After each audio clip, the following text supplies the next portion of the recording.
Welcome to Technovation. I'm your host, Peter High. Our broadcast today comes from the most recent Metis Strategy Digital Symposium, and the topic was sustaining a high-performance culture in times of change. The panelists who spoke about the topic were Kathy Kay, the Chief Information Officer of Principal Financial Group, and Josh McLean, the Chief Information Officer of World Fuel Services. The gentleman who led the conversation was Metis Strategy Co-Head of Research, Media, and Executive Networks, Stephen Norton. I hope you enjoyed the conversation. Pivoting to the next topic, today we're going to talk about culture. And you can't separate culture from strategy or transformation or innovation or any of those things. And as many of you also know, getting culture right is both an art and a science. Culture in many ways is deciding how technology is going to show up across the organization, identifying and articulating key behaviors, seeing trouble spots and remediating them as quickly as possible, and really turning culture into an accelerant for the organization. And with that, I'm very excited to welcome two great leaders who think really deeply about culture to the virtual stage today to talk about just that. First, I'd love to introduce Kathy Kay. She's the Chief Information Officer at Principal Financial Group. It's a nearly 150-year-old Fortune 500 global investment management leader headquartered in Des Moines, Iowa. They offer retirement, insurance, and asset management services, among others. Before joining Principal, she was the Vice President of Business Technology and CIO at Pacific Gas and Electric, and has held leadership roles at SunTrust Bank, Comerica, and General Motors, just to name a few. And she joined Principal in 2020. And so culture is going to be an interesting topic today, in part for your experience entering an organization at a time when we were all really reevaluating what work even was supposed to be and how cultures were going to be reshaped as a result of the events of that time. I'd also love to welcome Josh McLean, the CIO at World Fuel Services, nearly $60 billion in revenue, energy, commodities, and services company based in Miami. He's been with the company for about 5 years, took on the CIO role in October of last year. He was previously based in Australia. He moved to the US to take on this role. If you have a chance, check out the Technovation podcast that Josh did with Peter a few weeks ago. A great story on his journey here to the States. And some of his past companies include Telstra and Suncorp in Australia. Josh and Kathy, thank you so much for being here. Thanks for having us. Likewise. Thank you, Stephen. Of course. And I'm so excited for this conversation because I know that culture is near and dear to both of you. You think really deeply about how to develop high-performing agile cultures, how you level people up, how you prepare the leaders of the future. But you're also thinking a lot about how to take culture from something that is often a buzzword and turn it into something tangible, something you can measure progress against and really start to see how culture becomes a force multiplier for your organization. So Kathy, I thought we might start with you. As we mentioned a moment ago, you joined in May 2020 when things were a little bit different than they are now. I did, yeah. but got a bit of a unique perspective on an organization at a big time of change. And I'd love to hear from you how the culture showed up when you first arrived and how it's been evolving since you've been there and sort of how you thought about the culture at Principal as a whole. Yeah, thanks.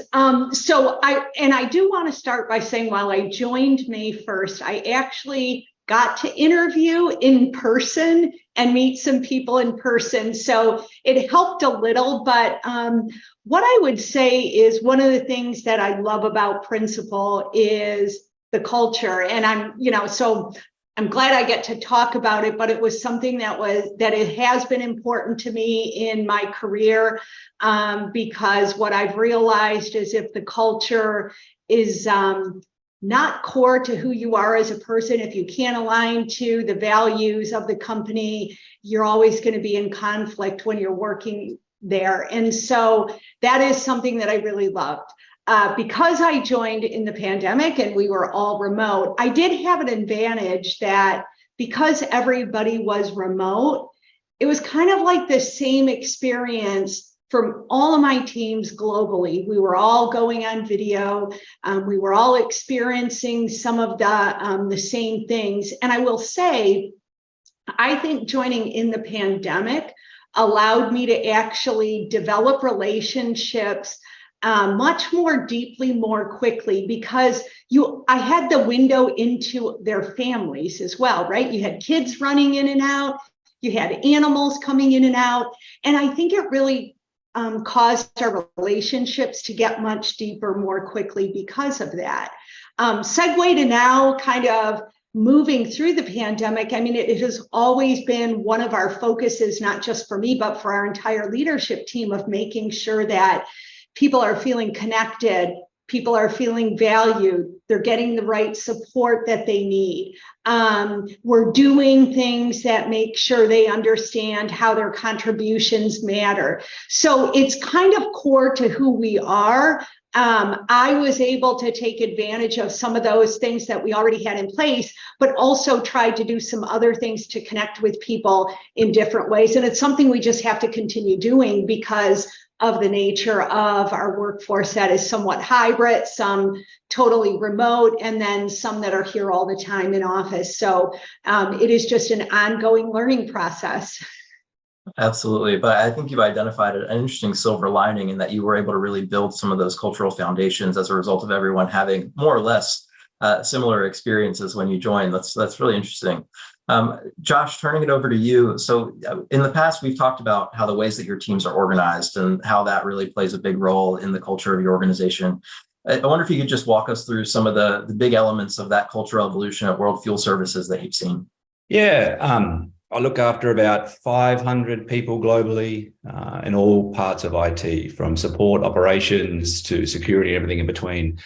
What I've learned along the way, that if you would like to build a high-performing teams, which can mean a lot of things, the way you're organized can heavily influence that. And so what I mean by that is a lot of high-performing teams, there's a sense of accountability, there's a sense of ownership, there's a sense of pride. There's also quality in what they do. When I first started at World Fuel, it was organized, or IT was organized in a very traditional production support and projects model. And I've been a developer and I've worked in this model, and it can create very much a divide between the two teams. Production support are woken up at night for things the projects teams did, but the project teams never get to experience that, and everything in between.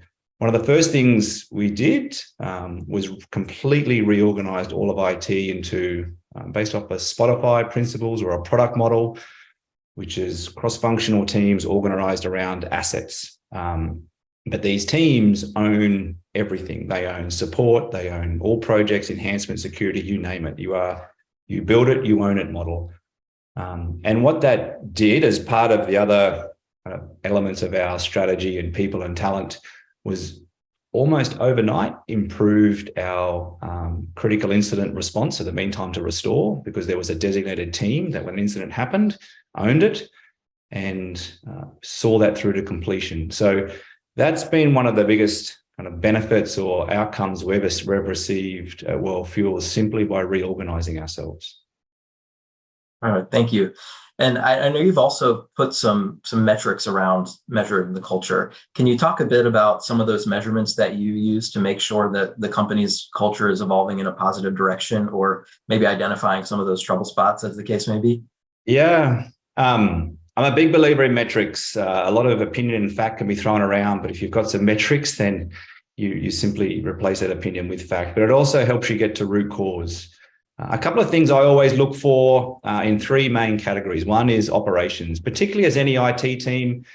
If you're not have a stable operating environment and you're not got a very good delivery cadence, that's, for me, those things are evidence that your culture is heading in the right direction. So, for example, in operations, your critical incidents and your mean time to restore. So how often are they happening? How quickly can you resolve it? So it gives evidence of that accountability and ownership. And when it comes to delivery, there's DORA metrics, which is kind of frequency of deployments, quality, things like that. So that's a universal metric regarding across any industry. You can benchmark yourself of what good looks like in that. So we measure a lot of that. And then in the people side of things, whether it's retention, even performance management, I look at a lot of performance management to see how that happens, because performance management means, for me, if it's not happening, it means you're not having good constructive conversations with people. People really want to learn, they want to grow, but part of that, in order to do that, is through feedback.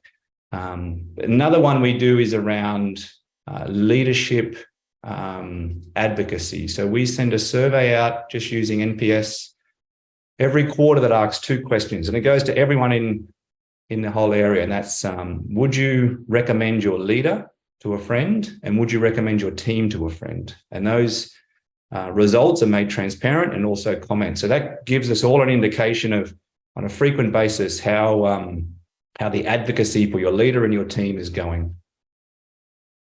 Gotcha.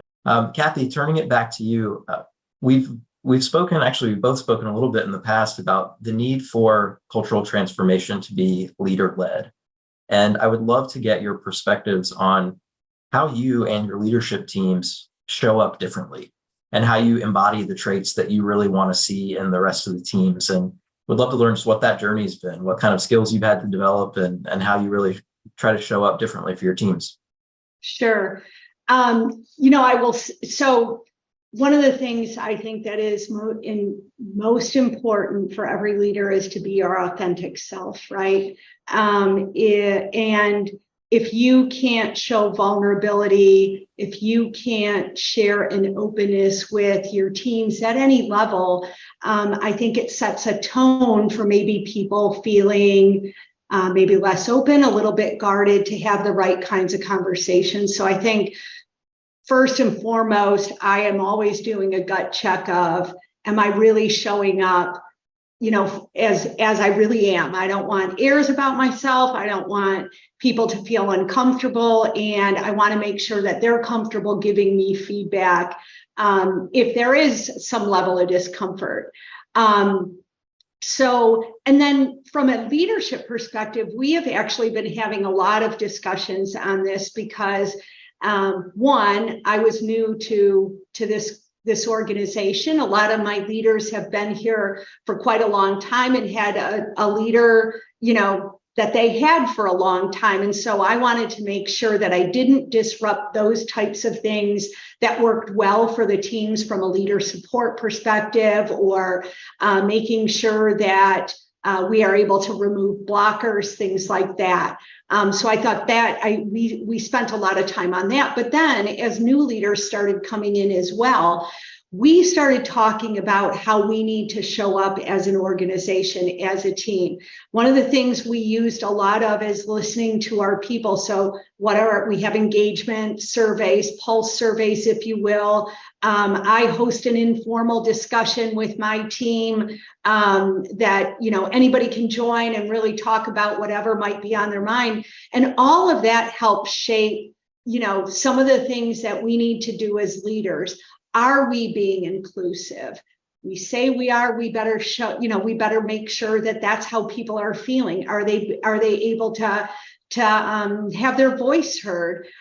And then how we're partnering, how we're showing up with our business partners too. Are we getting that seat at the table? Have we developed that trust? Are we able to challenge, and have a voice to help inform them on things that maybe could help their business run more effectively, or maybe where we might not be aligned from a strategic perspective. And so being able to model that, as well as sharing, even when it's been difficult. An example, yesterday I had to present to our marketing organization. It's really uncomfortable for an IT person to talk in front of a bunch of marketers who are very creative.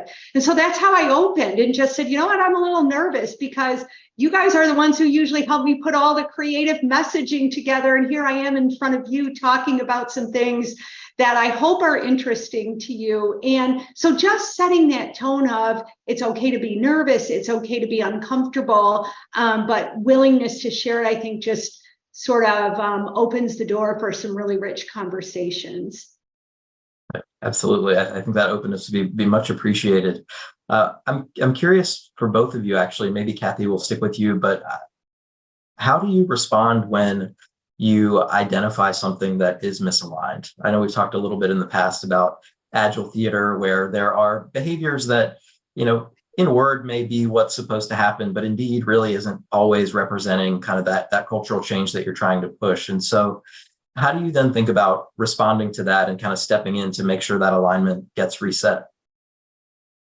Yeah, so I'm not apprehensive to call it out, right? But do it in a constructive way, asking open-ended questions, or even just saying, hey, there's something going on that seems misaligned. We're in the middle of really, going down our journey of moving all our workloads to the cloud. We're making some pretty significant investments in things that will enable our business strategy. And there is some things that seem a little misaligned. So when you have those conversations, what I'm learning is we're not really misaligned. We're saying things a little differently that are just getting perceived as being different. And so being able to talk through that and especially modeling it. So I'm not uncomfortable talking with my peer in front of our teams, right? Of saying, I'm feeling like we might be misaligned. Am I misunderstanding?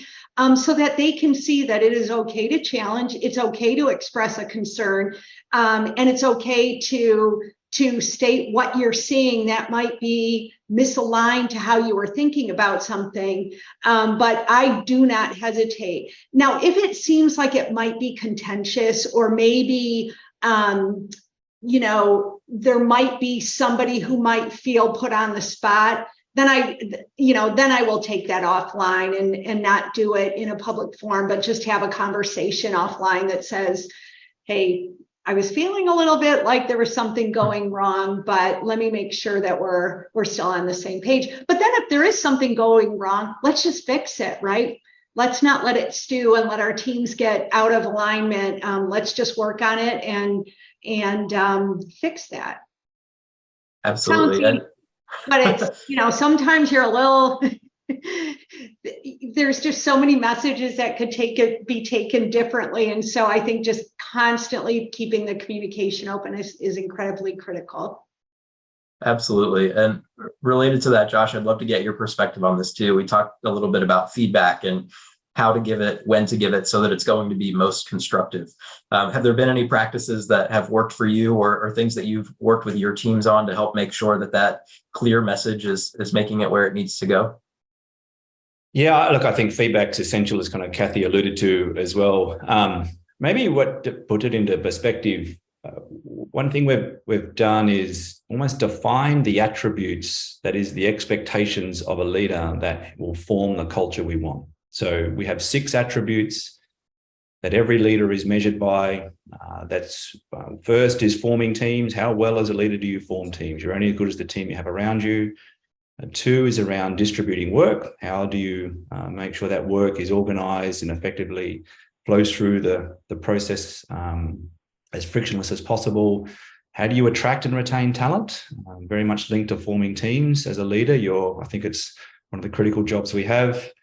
How do you measure what matters? Back to the measurement questions, building those metrics and measures into your teams. Your listen, learn, and leverage. I think a lot of IT people can be very down and in, and I think curiosity is a great asset and behavior to have. So be listen, learn, and leverage of what's happening out there for your craft or whatever issue or problem you have to solve. And then the impact and influence. As a leader, how is your impact and influence have within your team, outside your team, and up and beyond?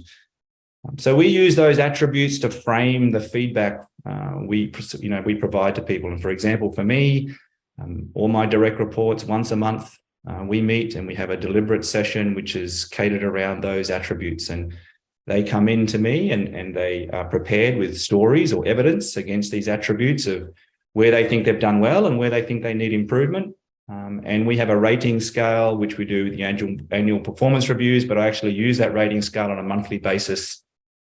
And the aim is to be all on the same page. But I find the feedback, if you lay that foundation, then the feedback isn't personal. It's against a framework that makes it a lot more constructive to have. And the more frequently you do that, then the individuals are coming in almost self-assessing themselves. So when it makes for me to do it, I just kind of use little stories around the edges. So I found that as a technique very, very productive. Can I add one more thing? My team is a global team. I have resources all over the world. And one of the things that I think when you have a global organization, I know it's obvious, but in practice, it's incredibly important.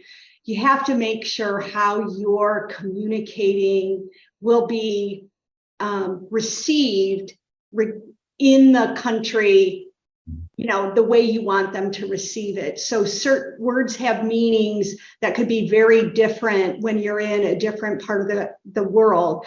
The way you have the interaction could be viewed as contentious in another part of the world, but perfectly normal here. And so I think it's incredibly important to understand some of the local norms, so that you can also make sure that, again, the way you're showing up and the way you're messaging is received in the way you really want it to be, given who you're meeting with and the country you're in. Absolutely. That actually transitions nicely to what I wanted to ask about, which is, as work returns to, I hesitate to say normal, but as we continue to rebalance and think about the distributed nature of our teams, that mix of hybrid and in-person work, I'm curious if there are any sorts of new behaviors or new practices that you've really had to reinforce in order to make things work in this increasingly distributed and more often hybrid situation. Josh, any tips that you could offer? Look, I think that, much like as Kathy said, my team's heavily global, very distributed, different areas and whatnot. But one thing we are all, it's optional. We're all work from home. We have 80 offices globally. They're not very occupied at the moment. But one thing we do differently now, I stole this phrase from someone. This is not mine, but if you're going to come into the office, there's a phrase called presence with a purpose. So make sure it has a purpose to it. So a lot of our events we have where we're either co-locating people is around a purpose. Next week, for example, I have a number of strategy days where my team is flying in. So it's very much around problem solving, or there's something that's really collaborative happening. Now, we used to do that, but we do that more deliberately now as a result of kind of hybrid. Probably the other aspect is more communications via different mediums and channels, whether it's Slack, whether it's email, whether it's video, whatever it may be. It's more and more communications on a weekly basis as well. I find that's been something I didn't do in the past, that we're doing a lot more now, and it's been well received. Thank you. Yeah, from both of your comments, it's really interesting to kind of observe how the role of the technology leader has evolved, and really any leader in this case, but it's more intention, more communications, more frequent versions of all of that. And going back to what you were talking about, Josh, being able to meet with members of your team more frequently allows them to also start asking themselves, hey, how am I showing up? And you get that kind of routine of reflection that everyone can engage in, and hopefully trickles down throughout the organization. Thank you for the insights there. I do want to go back briefly to the panel before on generative AI. There was so much great insight shared there about the need for education, about the need for behavior change, and again, to how technology shows up in the organization. And be curious to hear, Kathy, maybe we can start with you, how you're approaching this within Principal, and how you see that evolving as the technology continues to be embedded across a number of services. Sure. So I'll start by saying we've been leveraging AI and machine learning for quite a while across different areas of Principal. So it's not new to us. But when generative AI came out, because of the adoption rate, we wanted to make sure, we didn't stifle our ability to be innovative, but we also wanted to make sure we kind of keep our teammates out of harm's way, right? And so we have a cross-functional group of both business leaders as well as IT leaders. We have risk in there, our cyber team, to look at the use cases, how we can apply it, and how we make sure we do it in a safe way. And then how we make sure, most of all, we're not introducing any sort of biases as we're leveraging these things. So I would say we don't have a lot out in the wild in production. We have several different use cases that we've been doing that have actually shown promise, that have gotten us some good business outcomes both in IT as well as in various business organizations. But we are heading into it a little bit cautiously, just to make sure we understand all the ramifications of these things like privacy and the bias learning. Absolutely. Josh, anything that you're doing that's similar or maybe diverges a little bit? Very much along the same lines of what Kathy is doing as well. So not stifling it, but certainly supporting and encouraging in a safe way. What it really has highlighted for us as well is our data policy up to date and accurate. So I think that's where a lot of his attention is turned. It simply triggered it, but that's probably the only thing I'd add to that one on top of Kathy's. Yeah, interesting to think about how that data layer ends up becoming a big influence on ultimate culture at the end of the day too. Well, wonderful. With the last couple of minutes that we have, we've obviously covered a lot of ground here, and you've shared a ton of insights about how you're driving high performance culture within your organizations. But for the folks in the audience who are maybe trying to figure out, how do I diagnose a challenge in my culture, or how do I kind of take that to the next level? Are there any tips or things that have worked particularly well for you that we haven't mentioned so far that we can give the audience to walk away with? Kathy, can I start with you? Yeah, I would say don't hesitate to talk about what might be on your mind.